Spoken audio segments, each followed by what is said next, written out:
Chapter 1 of class 11 sets. Okay, so सबसे पहले मैं आपको सेट्स का इंट्रोडक्शन दे देती हूँ कि सेट्स होता क्या है। ठीक है, किसी भी ऑब्जेक्ट्स के वेल डिफाइंड कलेक्शन को हम क्या कहते हैं? सेट। ठीक है, किसी भी ऑब्जेक्ट्स के वेल डिफाइंड कलेक्शन को, अ वेल डिफाइंड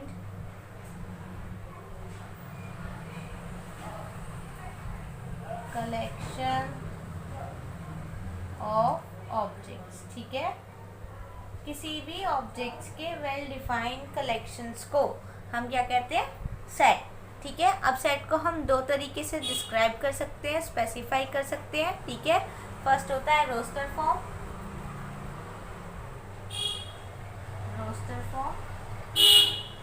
और सेकंड होता है सेट बिल्डर फॉर्म। ठीक है, रोस्टर फॉर्म को हम टैब्यूलर फॉर्म भी कहते हैं। क्या कहते हैं? Tabular form. तो पहले मैं आप सबको ये बता देती हूँ कि एलिमेंट्स या मेंबर्स क्या होते हैं। ठीक है, सेट्स के अंदर जितने भी ऑब्जेक्ट्स आते हैं या जो भी ऑब्जेक्ट्स आते हैं, ठीक है, उन्हें हम एलिमेंट्स या मेंबर्स कह के पुकारते हैं। ओके, उन्हें हम एलिमेंट्स या मेंबर्स बोलते हैं।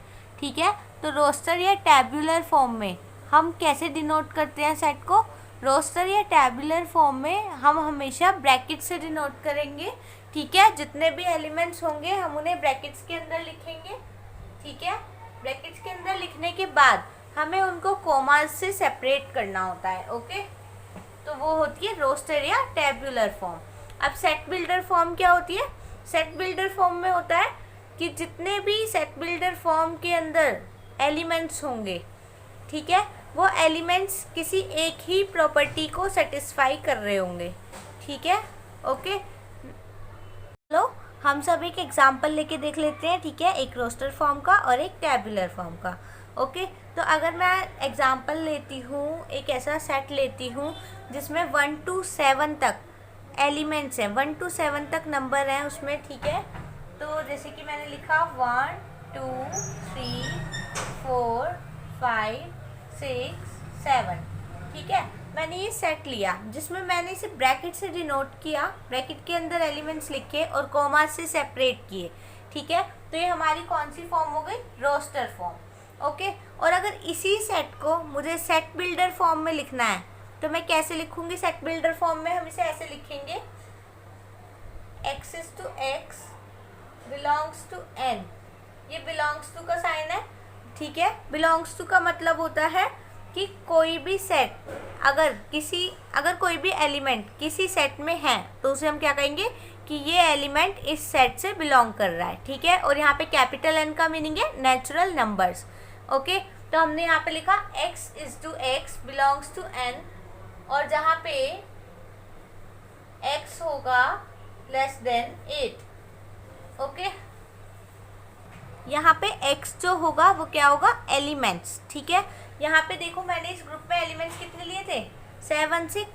8 से कम वाले एलिमेंट्स लिए थे मैंने, 7 तक नंबर लिए थे। ठीक है, और नेचुरल नंबर होते हैं जो 1 से स्टार्ट होते हैं और इनफाइनाइट तक जाते हैं। ठीक है, तो हमने यहाँ पे लिखा x एक ऐसा एलिमेंट है, ठीक है, जो कि नेचुरल नंबर है और 8 से लेस देन है। ठीक है, 8 से कम है, तो इसका मतलब भी यही हुआ। ठीक है, बस ये रोस्टर फॉर्म में लिखा गया है और ये सेट बिल्डर फॉर्म में। ठीक है, तो सेट बिल्डर फॉर्म में हम ऐसे डिनोट करते हैं। ओके, तो अब हम पढ़ते हैं एम्प्टी सेट के बारे में। ओके, एम्प्टी सेट क्या होता है?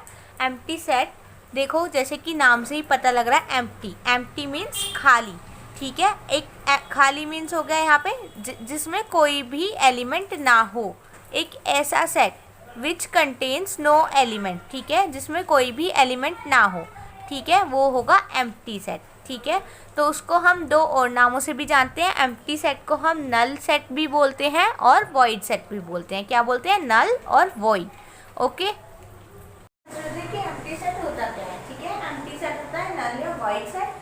ठीक है, और ऐसा सेट जिसमें कोई भी एलिमेंट्स ना हो। ठीक है, a set which contains no element is called empty set. ठीक है, एम्प्टी सेट को हम 5 से या फिर ओनली ब्रैकेट से डिनोट करते हैं। ठीक है, now we are going to study about singleton set. Okay, तो सिंगलटन सेट कौन सा होता है? A set which contains only one element और which contains only single element.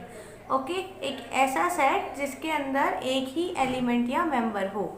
ठीक है, हम सिंगलटन सेट का एग्जांपल लेके देख लेते हैं.